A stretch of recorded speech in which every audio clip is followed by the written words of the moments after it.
Ah, aqui. Não tem ninguém olhando, não.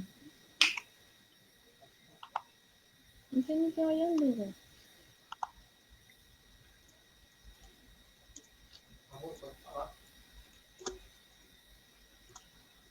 Espera um pouquinho, até quando entrar uma pessoa. Eu tô esperando.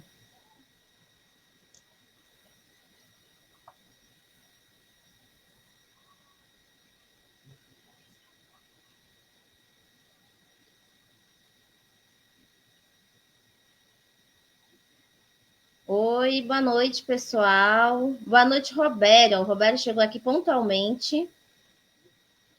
Boa noite.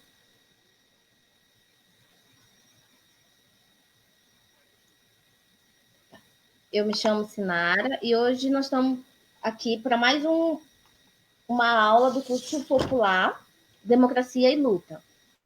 Hoje o nosso tema, a gente vai falar sobre movimentos sociais e o protagonismo das mulheres negras na FLN. Nós teremos duas convidadas, a Welita Caetano e a Cirlândia Mendes.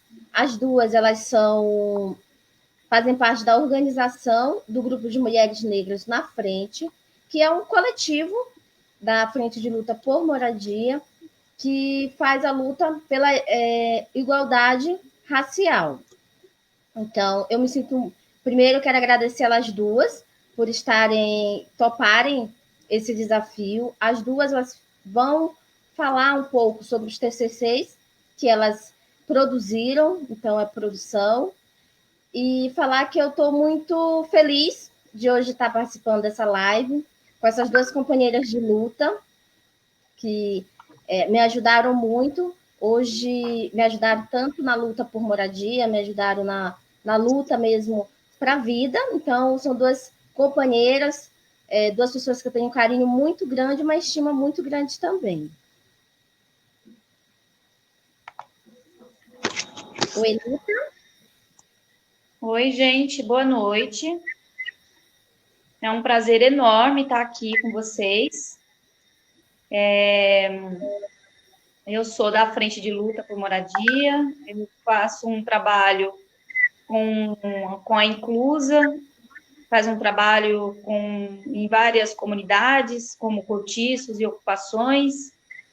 Também sou conselheira municipal de habitação e eu fiz o meu TCC, sou formada em Ciências do Trabalho e procurei fazer o meu trabalho voltado para questões da minha própria experiência, né? Que é a experiência de...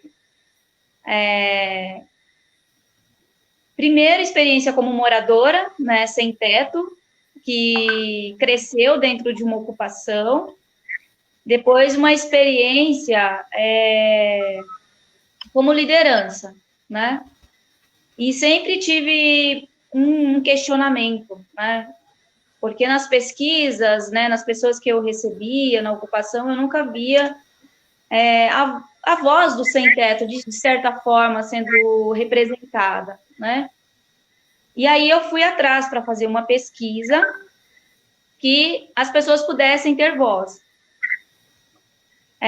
Tanto é que a minha pesquisa, ela teve o trabalho aí de ouvir várias pessoas que moram nesses espaços de ocupação. Bom, o meu trabalho, ele pensa, então, a questão do direito à cidade, né, de uma forma mais geral, e voltando para a questão das ocupações. Então, no meu trabalho, então, abordamos essa questão da desigualdade paulistana, né? Essa desigualdade que ela se reflete em vários aspectos, mas eu fui pensar, então, na desigualdade espacial mesmo, que é essa desigualdade onde algumas pessoas têm direito e muitas outras não têm direito à cidade, né? E eu procurei, então, apontar que essa segregação, né, ela é uma marca no processo de urbanização da cidade.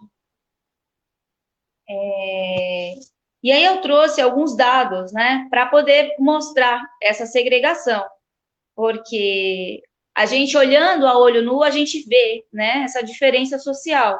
Mas quando você vai para os dados, você sai dali extremamente assustado, né? E com mais certeza de que o direito à cidade ele só pode ser implementado a partir da luta, né? A partir da consciência das pessoas e da luta. Então, só para a gente ter aqui uma ideia, eu trouxe os dados aqui compilados, né? No mapa da desigualdade de 2019,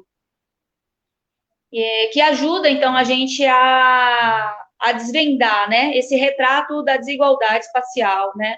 Na capital. E aí foi possível encontrar inúmeros indicadores, né? Em cada 96 distritos da metrópole. Então, vamos pensar aqui. Pensando no desigualômetro, que é uma palavra meio difícil, né? Vamos pensar aqui que quando comparamos os indicadores do distrito com maior população preta e parda da cidade, que é Jardim Ângela, né? Lá a população é cerca de 60,11%, né? Bairro periférico da Zona Sul, localizado nas margens da represa Guarapiranga, situado no outro extremo, distrito de Moema. Bairro nobre da região, né, do Centro-Sul. Lá, a gente tem os dados que identificam que apenas 5,82% da população ela é negra e parda. A gente pode encontrar também um outro indicador, né? Quando a gente pensa, por exemplo, sobre a proporção, né, de domicílios localizados em favelas. No Jardim Ângela, a gente tem 25,83% do total de moradias que elas estão inseridas nas favelas. Quando você tem um olhar já voltado para Moema, não existe favela lá, né? Também, se a gente compara ali o extremo ali dos distritos da Vila Andrade, metade dos domicílios eles estão localizados nas favelas, né? Isso são dados aí do mapa da desigualdade, que depois a gente pode até disponibilizar. Pensando também na questão de trabalho formal, né? Então, a gente trouxe aí dados do PIA, que a taxa por 10 habitantes da população em idade ativa, com idade igual ou superior a 15 anos, entre os 10 distritos com mais vagas, temos, respectivamente, né, a Barra Funda, eu tenho os dados aqui, os números, mas só para a gente ter uma ideia de onde está localizado esse trabalho, né? Que é na Barra Funda, na Sé, no Itaim Bibi, Bom Retiro, Bela Vista, Santo Amaro, Brás, República, Pinheiros e Lapa. Praticamente todos esses bairros, eles estão localizados em áreas centrais ou relativamente próximas ao centro, né? Quando a gente olha, talvez Santo Amaro, que está um pouquinho mais distante, fica a cerca de 15 quilômetros. Já entre os 10 distritos com menor oferta de vagas de emprego, né, menor, todos estão localizados na periferia da cidade. E, na sua grande maioria, a distância é mais de 25 quilômetros do marco zero, né?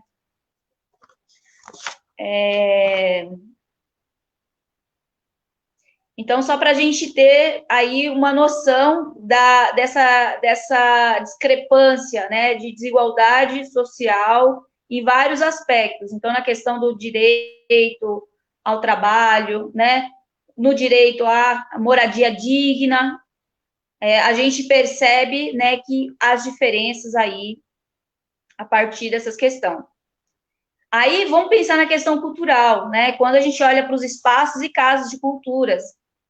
Então, para cada 10 mil habitantes, temos um extremo, né, o distrito da Sé, com 3,9, enquanto 57 distritos não possuem nenhum espaço cultural. Isso também a gente encontra aí no mapa da desigualdade. Mas aí eu trago mais uma questão muito chocante, que é a questão aí da mortalidade infantil, né? E idade média de morrer. Então, a proporção de óbitos de crianças menores de 1 ano para cada 1.000 crianças nascidas vivas de mães residentes no distrito de Perdizes, esse índice é de 1,07, enquanto em Marcilac, bairro periférico da Zona Sul, a proporção é de 24,59. Ou seja, a chance de uma criança nascida em Perdizes de viver, né, de completar aí 1 ano de vida, é 24,59 de chance de sobrevivência. E quando a gente pensa na questão também da vida, né, de um ser humano, a idade média de um habitante na região de Moema chega a 80,7 anos. E no outro extremo, né, quando a gente pensa lá em Cidade Tiradentes, essa idade ela cai para 57,31 anos. Ou seja, a diferença aí é de 23,26 anos, né? Então, essa diferença social, essa desigualdade, ela impacta em várias questões, ela impacta na vida, né, em todos os sentidos.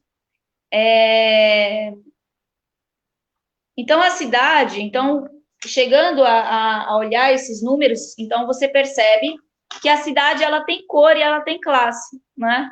E quando você vai olhar, né, para essa desigualdade, você vai perceber também que ela tem gênero.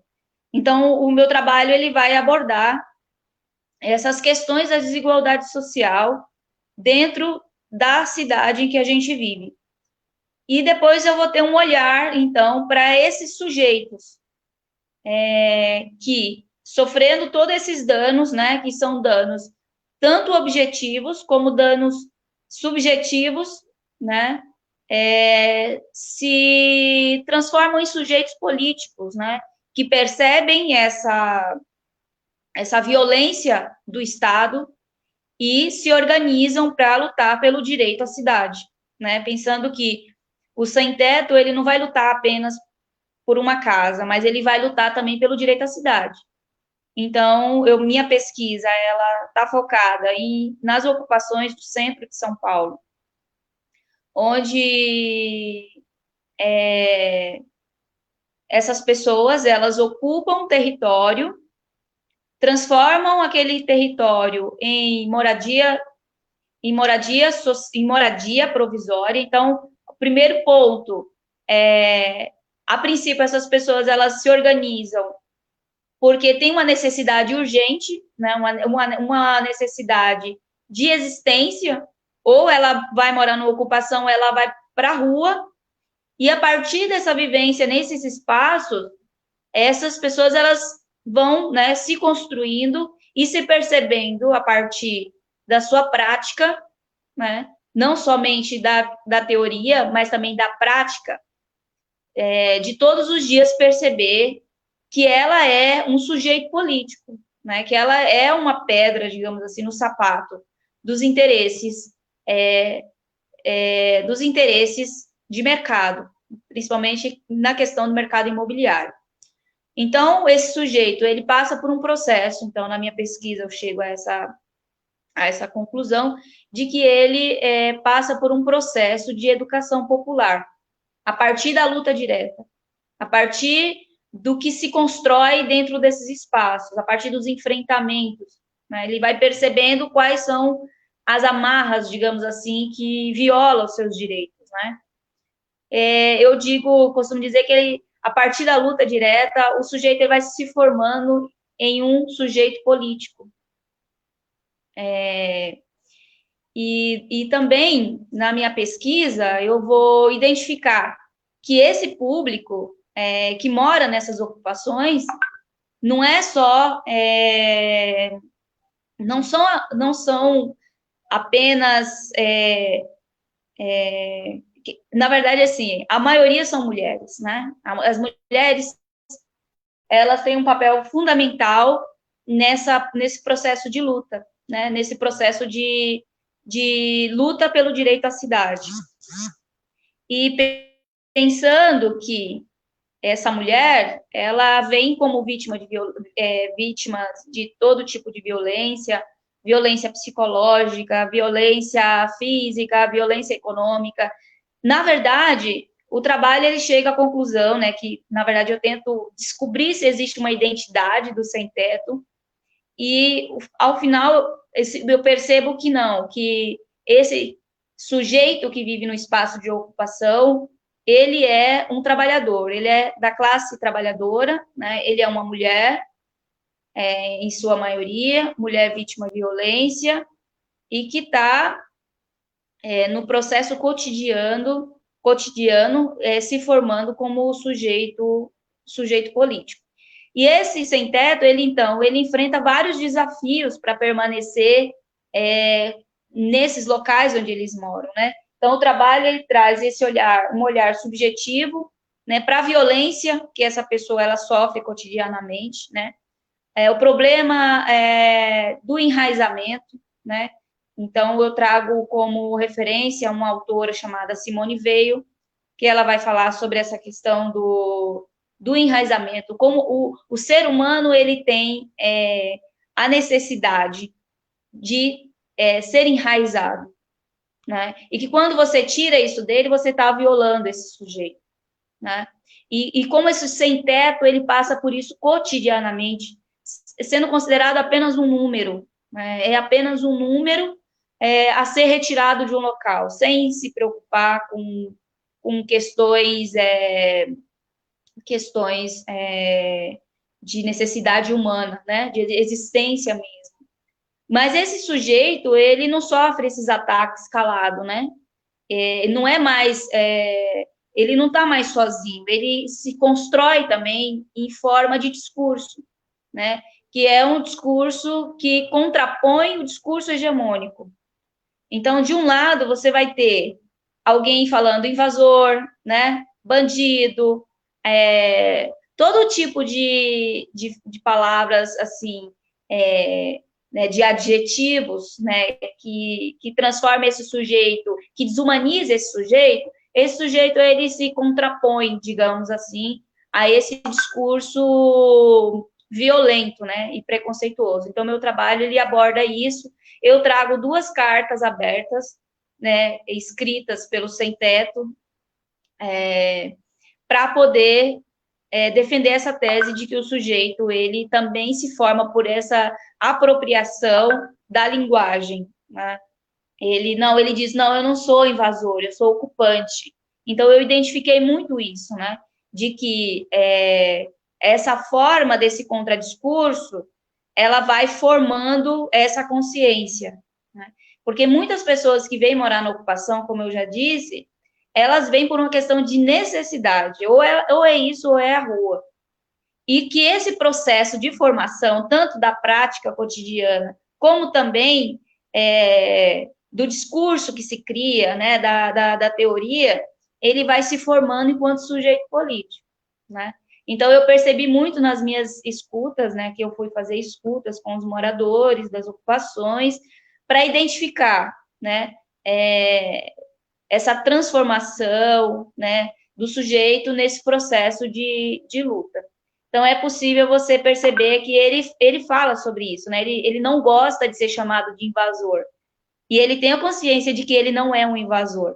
Quando ele foi morar na ocupação, ele poderia achar que ele era um invasor, de tanto discurso predominante dizer para ele que ele era um invasor. Mas lá ele vai dizer, não, eu sou um ocupante, né? Eu estou ocupando uma área que ela não cumpria a função social da propriedade.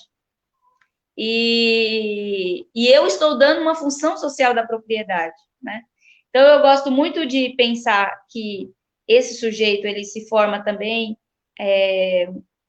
através do que eu chamo de a poética dos espaços, né? Então, eu fui também ler um livro do Bachelard, que fala sobre a poética dos espaços, como o ser, ele também se transforma a partir do espaço onde ele vive, que o espaço onde o ser humano vive, ele é fundamental para o desenvolvimento afetivo, para o desenvolvimento cognitivo, enfim, a casa do sujeito, ela é a extensão da onde ela vive, né? O ser humano, ele se desenvolve também nesse espaço. Eu trago também um olhar psicológico, onde Freud, né, ele fala que o sujeito, quando ele nasce, na verdade, quando ele está no útero, né, isso é uma coisa que eu acho muito bonita, o sujeito, quando ele está no útero, ele carrega, então, quando ele é lançado ao mundo, ele carrega, então, em seu inconsciente, a lembrança, digamos assim, desse espaço onde ele vivia, né, de aconchego, de proteção, de estar sempre alimentado, digamos assim. Então, essa sensação, né, de um lugar onde se tinha toda essa proteção, esse ser humano que é lançado ao mundo, ele passa a vida inteira em busca dessas mesmas sensações. E para Freud, essas sensações, né, que o ser humano, que ele fala é uma necessidade humana, ele encontra quando ele tem essa casa, né, essa proteção básica, digamos assim, de existência. Então, quando você pensa o direito à cidade, o direito à moradia, você está lidando com uma questão humana, você está lidando com uma necessidade humana. Eu gosto muito de uma outra pensadora que eu estou estudando, estudei bastante para o TCC, que se chama Simone Weil, né, que eu já tinha falado, que ela vai dizer que o ser humano ele precisa dos direitos objetivos, né, que é o direito à moradia, direito à saúde, direito à educação e tal, como a gente já conhece. Mas o ser humano, ele também ele tem necessidades da alma. Então, ela vai enumerando várias necessidades que a alma humana ela tem. E uma das necessidades da alma, ela vai falar, né, para o tempo dela, quando ela escreveu, ela fala de uma pequena propriedade, de uma casinha e de um pequeno território onde ele possa plantar. E ela fala que isso é uma necessidade da alma humana. Então, quando você pensa na cidade, quando você pensa, pensando aqui na capital, pensando em São Paulo, quando você olha para esses números que eu acabei de falar, que reflete essa desigualdade social, você está violando constantemente a alma de um ser humano. Então, não é possível pensar uma cidade onde você tem uma pessoa sofrendo, uma pessoa que esteja jogada na rua. Não é possível pensar essa cidade, né? E se tiver uma pessoa jogada na rua, uma pessoa sem uma moradia, ela é motivo para que os movimentos sociais se organizem e lutem para que essa única pessoa tenha o direito à moradia. Mas como vocês viram, os números eles são assustadores, né? Imagina quantas pessoas estão sendo violadas hoje nos seus direitos, né? Quando a gente pensa nessa questão da desigualdade espacial. A gente pode pensar na desigualdade espacial, mas aqui daria pano para manga para a gente pensar todas as outras desigualdades, né, que estão ali, é tudo num conjunto só, que afeta objetivamente esse ser humano e também afeta subjetivamente. Bom, era isso que eu queria falar para vocês. E acho que o mais importante é saber que lutar pela cidade é lutar pela dignidade humana, é lutar pela saúde mental, é lutar para que nenhuma criança seja violada, nenhuma pessoa seja violada, porque esses danos que nós sofremos, né, que os negros sofrem, que os pobres sofrem, são danos irreversíveis, né? São danos que eu costumo dizer que é um crime, né? É um crime contra a humanidade. É um crime você ter pessoas na rua e é um crime você ter pessoas vivendo de forma indigna. Então, a luta dos movimentos sociais é por justiça, para que nenhuma pessoa ela seja obrigada a criar os seus filhos de qualquer forma. É isso. Obrigada, gente.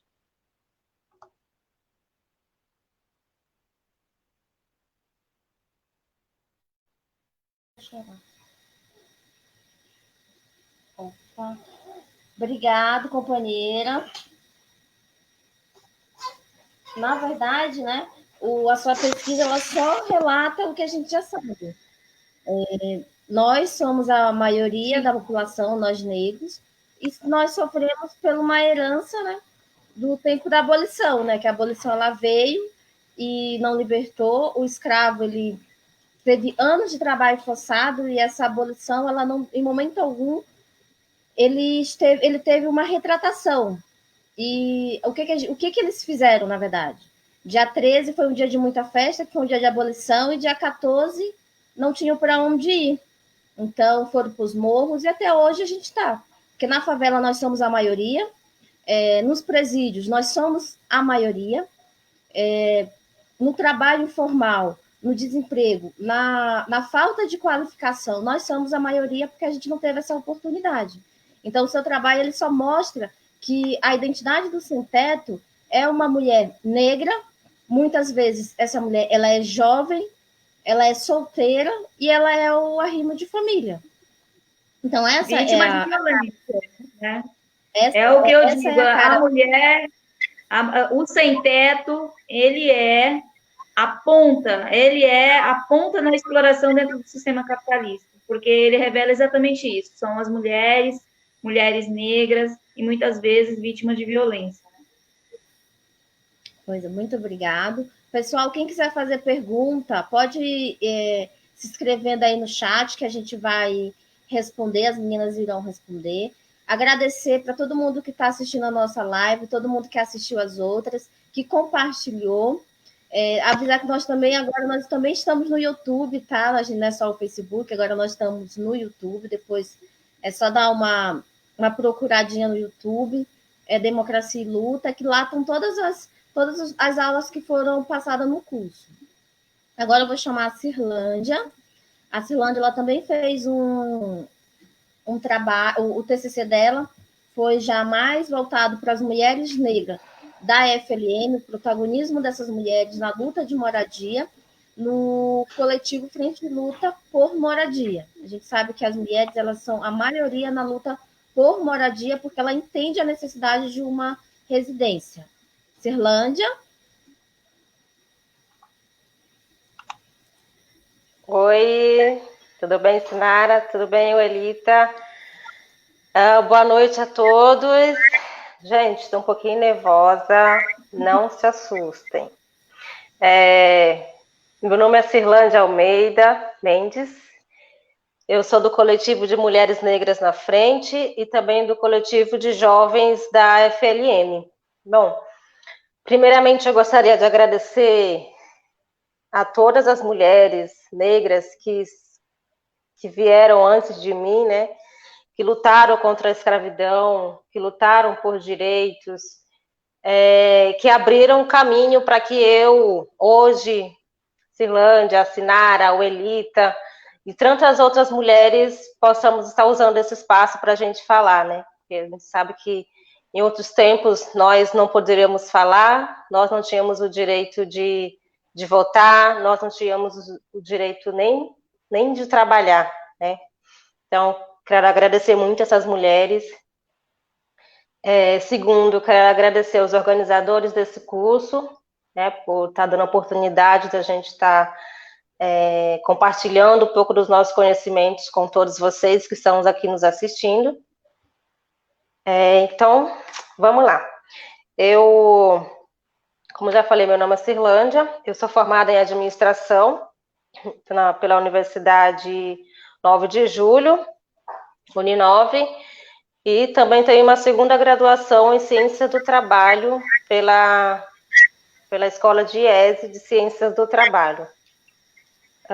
Nesse curso, eu desenvolvi um tema referente ao protagonismo das mulheres negras na frente de luta. É sobre esse tema que eu vou estar falando um pouco para vocês hoje. Bom, só um minutinho. Quando eu entrei no movimento, em 2012, eu notava que tinha muita mulher no movimento de moradia. E aí eu ficava me perguntando, assim, por que uma sociedade tão machista, patriarcal, racista, preconceituosa, por que as mulheres negras, elas são protagonistas, elas são lideranças, elas estão no topo, digamos assim, do movimento social, né? Não que essas mulheres não devessem ser lideranças, né? Mas pelo contexto, pela sociedade que nós vivemos hoje, onde as mulheres negras elas estão sempre nos cargos mais baixos.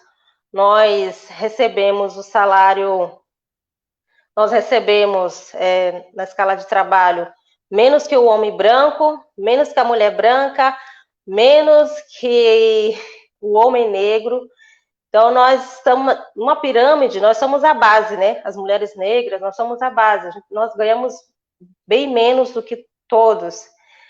E por que que as mulheres estão no movimento de moradia? Por que que a maioria, numa assembleia, vocês que estão aqui no movimento, já devem ter se perguntado e já devem ter percebido isso também, que muitas mulheres, a maioria está no movimento de moradia são mulheres. E aí eu fui pesquisar o porquê que essas mulheres e como que elas se legitimam na coordenação de movimento, né? Bom, primeiro eu fui atrás dessa palavrinha chamada protagonismo, né? Que não é a mesma coisa que um protagonista de uma novela, por exemplo. Protagonismo, ele vem no sentido de maioria, né? Porque as mulheres, elas são maioria no movimento de moradia. Basta a gente ver, né? As pesquisas também mostram, também fiz uma pesquisa, acho que não vai dar tempo de mostrar aqui, mas 80% dos integrantes do movimento de moradia, na frente de luta, são mulheres. E 60% dessas mulheres são negras, né?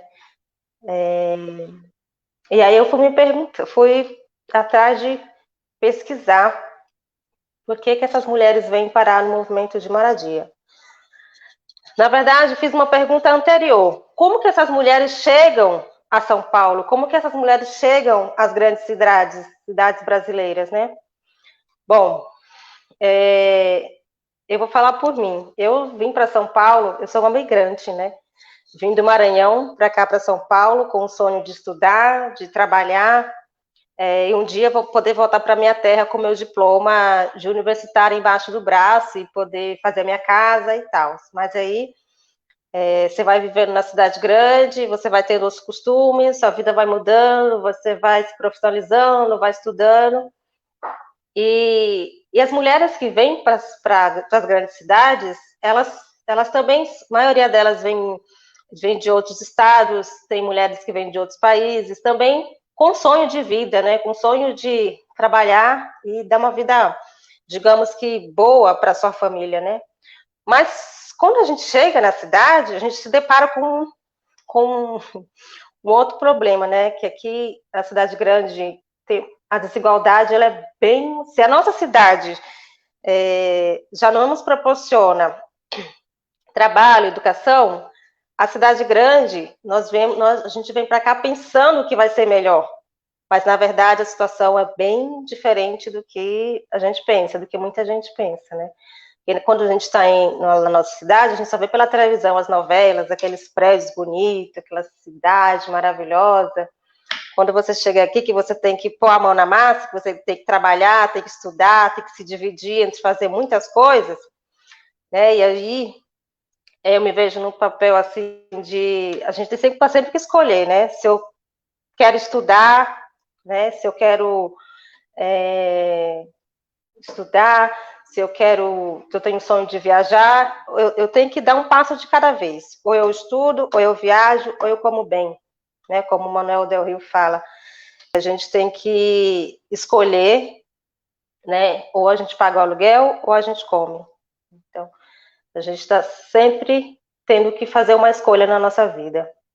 E essas mulheres, elas vêm para São Paulo com esse sonho, e aí, geralmente vem solteira, ou às vezes já traz a família, mas aí vem morar na pensão, no cortiço, ou um quarto na periferia, um local que seja mais barato, né? Mas aí a gente também tem a situação do desemprego. Muitas vezes a gente vem morar também na casa de um parente que está ajudando, mas chega uma época que você tem que sair da casa do parente, né? Você tem que procurar seu rumo, né? Tem que sair. Mas chega um tempo que a gente não consegue mais pagar o aluguel, que a gente tem que escolher entre comer ou pagar o aluguel. E aí o proprietário do espaço onde a gente mora está pedindo, quero meu dinheiro. Se a gente não tem o dinheiro para pagar, a gente tem que procurar outro lugar, né? E aí, exatamente nesse momento, quando a gente não tem mais para onde ir, que a gente não tem mais como pagar aluguel, a gente vê a família, os filhos ali querendo comer, e geralmente quem vê isso é a mulher, né? Então é ela que sai, ela que vai atrás do trabalho, ela que vai atrás da moradia. Eu faço reunião nos grupos de base, e a maioria das que chegam lá são mulheres, procurando espaço, geralmente elas já vêm com a necessidade ali, chego hoje no grupo de base, já quero minha moradia para amanhã, né? E não é bem assim, né? No movimento de moradia a gente tem as diretrizes, tem os estatutos que a gente tem que seguir. Mas essa mulher, quando ela entra para o movimento, ela vê no primeiro momento necessidade de ter um teto, né, para ela morar.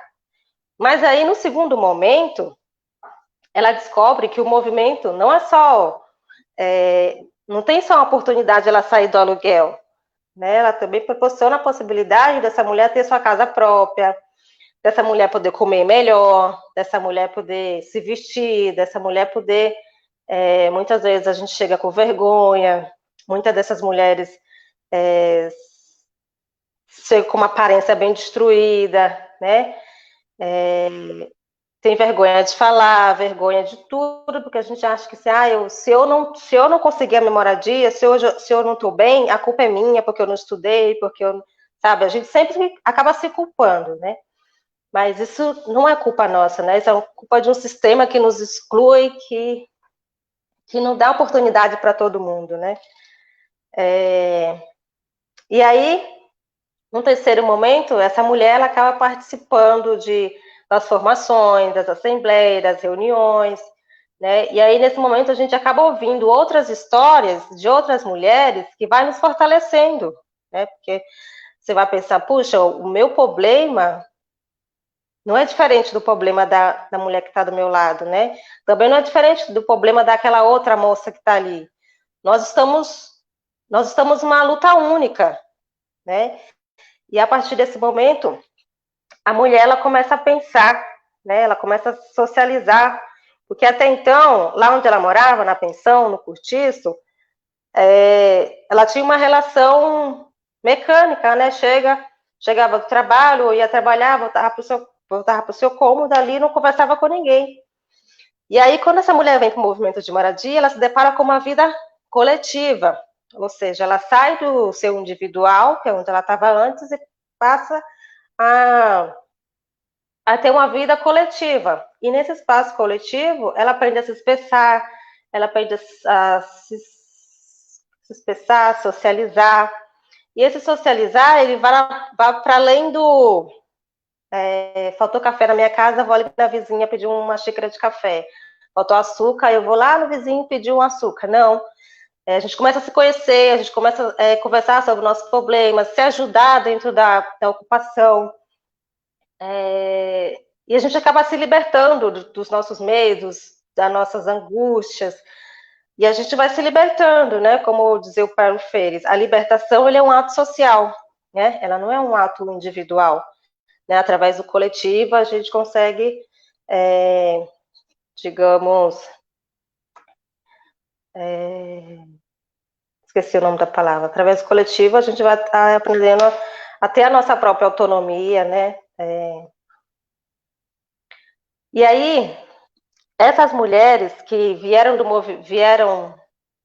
que são migrantes, que vieram morar na cidade grande, que não conseguiram pagar aluguel, depois vieram morar na ocupação, aprenderam que é viver coletivamente, essas mulheres elas se tornam donas de um empoderamento, né?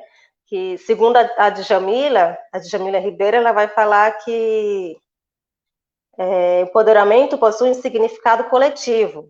Trata-se de empoderar a si e aos outros e colocar as mulheres como sujeitos ativos de mudança, né? Então, a partir do momento que a gente sabe o que é os nossos direitos, que a gente está lutando, então a gente se torna sujeitos ativos de mudar a nós, né? Não só fisicamente, mas também internamente. A partir do momento que a gente começa a comer melhor, a gente tem força, a gente tem voz, a gente começa a se vestir melhor, a gente começa melhorar a autoestima, né? Isso vai colaborando para que no futuro a gente tenha uma coisa que eu chamo de ruptura do papel feminino, né?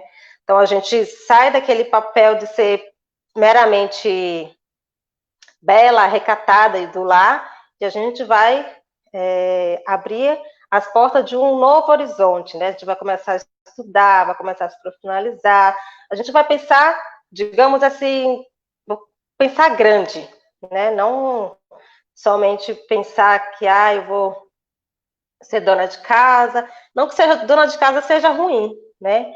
Mas para nós mulheres que hoje a gente está lá embaixo na pirâmide, a gente tem que estudar, a gente tem que se profissionalizar e correr atrás de um mundo melhor, né? Para nós, para nossos familiares, para nossos filhos.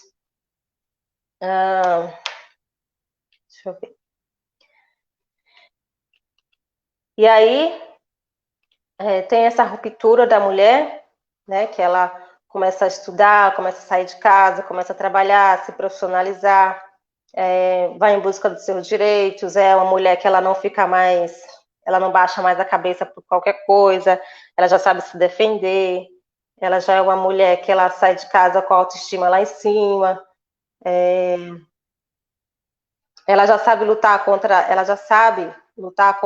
desigualdades, ela já sabe o que é discriminação racial, ela já sabe que ela não está numa ocupação, ela não está invadindo um espaço, ela já sabe que ela está ali ocupando, que ela está ali atrás de um direito dela, não só dela, como de todas as outras pessoas que compõem o movimento, né? Ela já vai procurar saber se existe algum movimento de mulher nesse coletivo onde ela está. Desse trabalho eu também busquei saber como que a frente de luta ela lida com as pautas de gênero, né? E aí percebi que a frente de luta ela criou um grupo de mulheres lá em 2018, acho que vai fazer 3 anos, criou um grupo de mulheres negras na frente justamente para não para falar dos problemas das mulheres, né? Mas sim para falar de coisas boas, né? Os problemas existem, mas a gente tem que pensar para frente, né? Então, é um grupo de mulheres negras no intuito de fortalecer a luta por moradia e amparar essas mulheres que muitas vezes sofrem violência doméstica de seus companheiros e não sabem como agir. Então, é um grupo que ele vem aí para fortalecer a luta, né, da mulher, porque a nossa vida não é só trabalhar, trabalhar, trabalhar. A gente também tem que se fortalecer para a gente não deixar essa luta acabar. Eu acho que eu acabei esquecendo de falar alguma coisa, mas eu vou chamar a Sinara aqui para a gente poder ver aqui os comentários, que eu posso ter me perdido. Obrigada, gente. Não, você não se perdeu, não, Cirlândia. Pode ficar sossegada. Tudo que você Acho falou, que eu falei né, bastante. reflete como é que... Não, você falou bastante, mas falou uma ótima apresentação. Mas, assim, é só para a gente saber, né? Como é que essas mulheres elas chegam no movimento? Como é que o movimento trabalha essas mulheres? Porque elas chegam no movimento arrebentada pela vida. São mulheres que sofreram violência a vida toda. E aí ela chega num ponto que ela não tem nem aonde ficar. Porque é isso, o sem-teto ele não tem onde ficar. Ele não tem uma casa. E aí, como é que o movimento trabalha essas mulheres? Porque aí tem uma autoestima que foi abalada uma vida toda. Todas elas são guerreiras, mas elas não sabem que elas têm essa força. Muitas delas não têm. Então, o movimento, ele ajuda essas mulheres. Ele mostra para elas o quanto elas são guerreiras e mostra como deve se unir para lutar, porque sozinha a gente não consegue. Eu sozinha posso tentar querer colocar uma política de habitação, mas eu não vou conseguir eu sozinha, eu Sinara. Mas se eu tiver num coletivo, eu consigo. Então a FLM é justamente isso, é esse coletivo. São vários movimentos da cidade toda que lutam por melhores políticas habitacionais. que sozinho a gente não iria conseguir, mas enquanto coletivo, sim. A gente tem uma pergunta aqui para o Elita. O Charles, do Comitê Ponte Rasa, ele faz uma pergunta aqui para ela. O Elita, mediante sua pesquisa, é possível estabelecer uma média do tempo em que uma pessoa sem consciência política se converte de explorado a sujeito político autônomo e consciente de seus direitos fundamentais? O Elita? Então, Charles, a gente não... Oi, Sim. Peraí, estão me ouvindo? Estão me ouvindo? Tá. Então, o que eu... Respondendo essa pergunta, né? Então, o que eu percebi é que você não dá para poder estabelecer, não dá para você medir, digamos assim. Isso não é possível, né? Estabelecer um tempo de formação, porque cada um está num estágio, né? De alargar mesmo o processo de conhecimento, né? Alargar a consciência. Às vezes são coisinhas simples que vão ocorrendo e a pessoa vai, né, aprendendo. Então, eu, por exemplo, nessas minhas escutas, uma pessoa falava para mim assim, olha, uma pessoa ali me chamou de invasor, sabe? O cara ali do restaurante ali embaixo. Eu fui lá falar para ele que eu não sou invasor, não, que eu sou ocupante. Eu ocupo, eu não invado. Então, você vai vendo que essas pequenas palavras, essas pequenas coisas, elas vão, né, elas vão desconstruindo um discurso hegemônico. Então, por exemplo, quando uma pessoa, ela inicia dentro desse espaço, onde ela tem que colocar a mão na massa, digamos assim, que eu sempre gosto, tem uma pessoa que me fala, né, que é o Manuel, que a ocupação ela é um grande canteiro de obras, ela é um canteiro de obras não só material, objetivo, em que a pessoa está construindo a sua casa, o seu barraco, mas ela está, nesse processo, ela está se autoconstruindo também. Então, ali ela está percebendo coisas simples, como, por exemplo, a solidariedade, que lá fora, né, se prega o individualismo, aqui dentro não, olha, um precisa do outro aqui nesse espaço. Então, você veja, são pequenas coisas que vão, então, alargando esse processo de consciência. Ou então, quando você passa por uma reintegração de posse, esse medo que é provocado, né, esse desespero que é provocado na família, nas pessoas, que é muito difícil explicar o que é sentir, você saber que você, o lugar onde você mora, o lugar onde é reflexo do que você que é o lugar onde você se sente seguro, de repente você perde esse chão, você está sendo desenraizado mais uma vez, você está sendo arrancado novamente. E você olha para o Poder Judiciário, você fala, cara, essa propriedade aqui, ela deve não sei quantos milhões, né? É uma propriedade que ela serve como especulação imobiliária. Então, você vai inserindo ali o que é especulação imobiliária, a pessoa vai entendendo na prática o que é isso. Ou quando ela se organiza junto com um grupo maior e vai lá na porta do juiz e fala, juiz, olha aqui os meus filhos, você vai me jogar na rua? Né? E o juiz, ele te olha com desprezo, ele fala, o seu problema não é meu problema. Então, a pessoa vai percebendo, você entende? Não tem como você falar, olha, tal pessoa, ela já está no nível tal. Não é assim. É uma construção, é tijolinho por tijolinho. Mas na minha pesquisa, então, é possível, a partir da escuta, você percebe os impactos visíveis, digamos assim, de consciência, né, de mudança de hábitos, né, de construir o espírito de solidariedade nesses espaços, que são questões, princípios fundamentais para a nossa sociedade, né, para a nossa sociedade continuar humanizada. Então, eu acho que é isso. Então, eu acho que não dá para você criar um parâmetro para dizer tal pessoa já está formada. Agora, eu só queria dizer uma outra coisa, que nesse processo de formação, como é fundamental o exemplo de outras mulheres, né? Isso que a Cirlândia trouxe aqui. Isso também é um processo de formação. Então, mulheres que se enxergam em outras mulheres, mulheres que conseguiram estudar, mulheres que agora, antes tinham vergonha de falar, agora ela tem a palavra, ela fala, ela olha no olho, né? Eu era uma pessoa que não olhava nos olhos de outra pessoa, né? Quando eu vim para o movimento, eu vim depois de passar por uma relação extremamente abusiva, né? Quando eu retornei para o movimento há 10 anos atrás. Então, aí eu fui me enxergando em outras mulheres que não toleravam o machismo, que não aceitavam nenhum tipo de violência, nenhum tipo de preconceito, e comecei a me espelhar e falar, nossa, eu gostaria de ser como essa mulher. Né? Então, a gente tem muito isso dentro do movimento, esses tipos de exemplo, né? De transformação. Não sei se eu respondi, gente. Respondeu sim, Welita. Muito bem. A Mônica, ela faz também outra pergunta, que aí a Cirlândia vai responder, né? A quem cabe realmente desenvolver diretrizes urbanas, inclusive habitação, prefeitura ou governo? Cirlândia?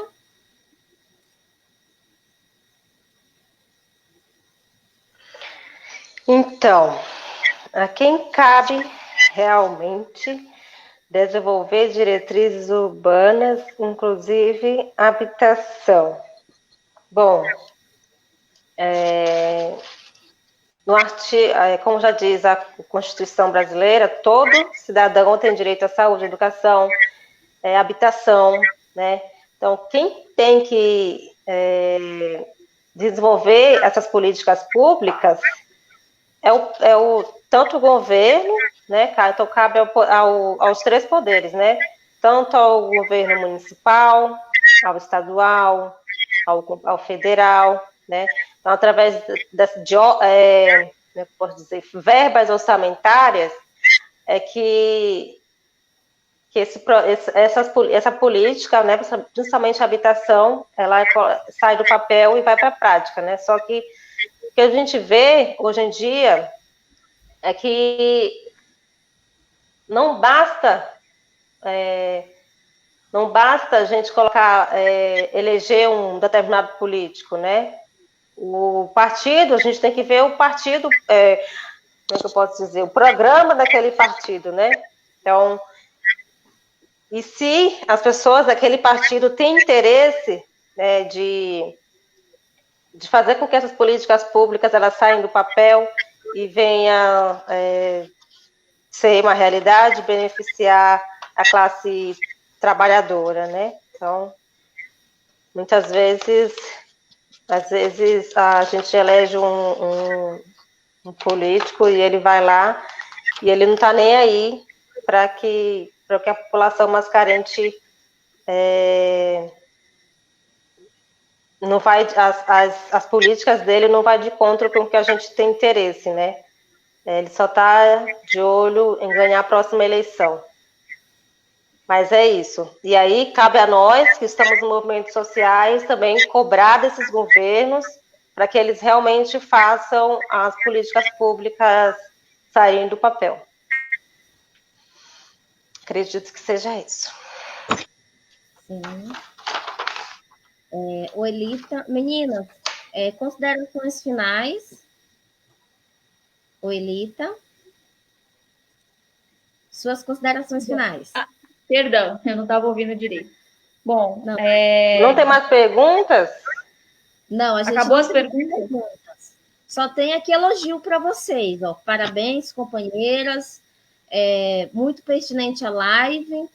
Vocês me representam, a Cláudia Barbosa, a Mônica agradecendo a resposta, o Comitê Ponte Rasa também se sentindo contemplado com a resposta, o Francisco Mariano parabenizando vocês pela apresentação.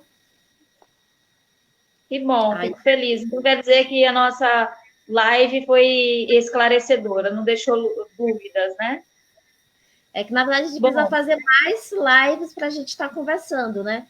Porque no último sábado foi o Dia da Mulher Negra, latino-americanas, né? E a gente sente essa falta dessas mulheres na nossa literatura. A gente não, na nossa literatura, na nossa história, a gente precisa colocar, inseri-las, na verdade. essa... Deixa eu ver que tem uma pergunta. A gente Elas precisa... estão invisíveis, né? Na nossa história. Então, a gente precisa de mais lives para a gente desenvolver essas personalidades femininas negras, que fizeram história e que não estão. Sim. Bom, então, só para indo já para minhas considerações finais aqui,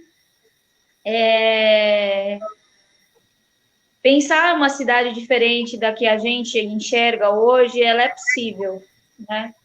E a gente vê a partir dos espaços que a gente cria, onde o trabalhador ele coloca a mão, ele pode transformar em coisas muito bonitas. Então, o espaço que muitas vezes é criminalizado, né, pela mídia, pela sociedade, como as ocupações, na verdade, ela é um espaço de criação. Ela é um espaço onde se pode imaginar, pode criar, né? São o que eu não gosto de romantizar as ocupações, né? Porque continua sendo lugares precários para se viver, mas de qualquer forma é o lugar onde o ser humano ele tem oportunidade de se transformar, né? De aprender. E lugares como esse tem que ser muito valorizado, né? Acho que são poucos na cidade espaços onde você vai encontrar cultura, onde você vai encontrar um espaço para você pensar, um espaço para você ler, um espaço para você ter saúde, né? Para os seus filhos terem um lugar seguro.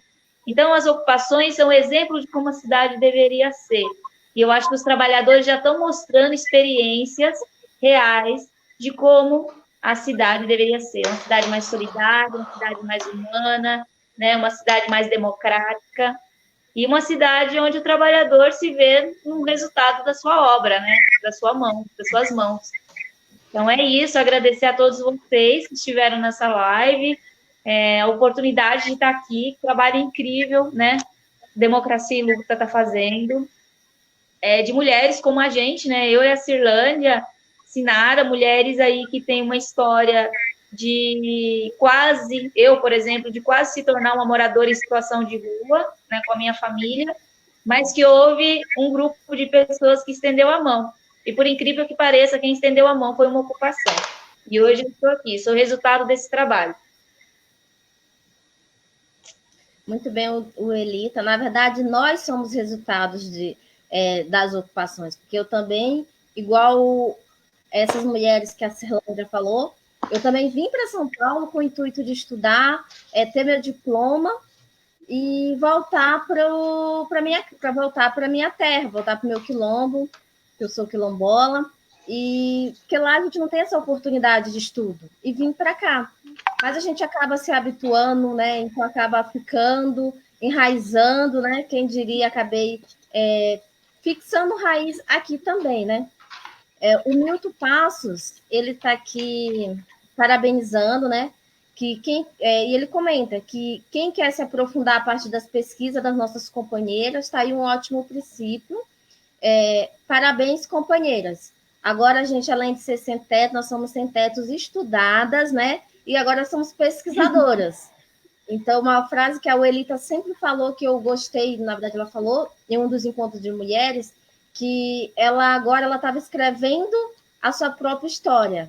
Chega das pessoas virem conhecer o sem-teto e escrever sobre o sem-teto. Agora, nós sem-teto, nós temos a formação para a gente escrever a nossa própria história. Então, parabéns, Uelita. Muito bom ter você aqui na nossa live. E eu vou passar para a Cirlândia para ela falar as suas considerações finais. Ai, obrigada a vocês, gente. Quero pedir desculpa que eu fiquei um pouco nervosa, acabei esquecendo algumas coisas. Mas é isso mesmo. Quero dar uma notícia para vocês. Através dessa pesquisa que eu fiz sobre protagonistas mulheres negras, vai sair um artigo. Estou preparando o artigo aí, então, nos próximos dias ou no próximo mês, pode sair um artigo aí para vocês poderem ter acesso, como as meninas estão falando, né? Nós somos sem teto, mas nós também sabemos produzir, né? Então, agora a gente sabe escrever, a gente já sabe como pesquisar, então nós podemos produzir material para que outras pessoas possam vir e espelhar no nosso trabalho, né? Porque para mim fazer esse trabalho foi muito difícil encontrar pessoas que falam sobre a luta por moradia, os movimentos sociais, as mulheres negras, movimento social, não encontrei. Então eu tive que produzir, de fazer uma autoprodução. Mas o bom é que outras pessoas no futuro vão poder ter oportunidade de estar lendo o nosso trabalho e levando para frente. Então, eu quero agradecer todo mundo que ficou aqui nessa live, todo mundo que comentou, todo mundo que compartilhou. Muito obrigada e até a próxima, gente. E quem não luta, tá morto. Quem não luta tá morto. Pessoal, obrigado por todo mundo que compartilhou, todo mundo que acessou, todo mundo que assistiu. A gente só tem a agradecer, né? O curso do Democracia e Luta, ele é o nosso primeiro, né? Então a gente ainda está aqui pegando o jeito. É minha primeira apresentação, né? Então a gente acaba ficando um pouco nervoso, mas eu quero agradecer todo mundo. Aproveitar para convidar para a nossa última aula, que vai ser dia 30, dia 30 às 19 horas, às 17 horas? Desculpa, às 17 horas. O tema vai ser economia e emprego no pós-Covid. Quem vai estar falando um pouco conosco vai ser o pré-candidato Manuel Del Rio. Ele é assessor jurídico da FLM.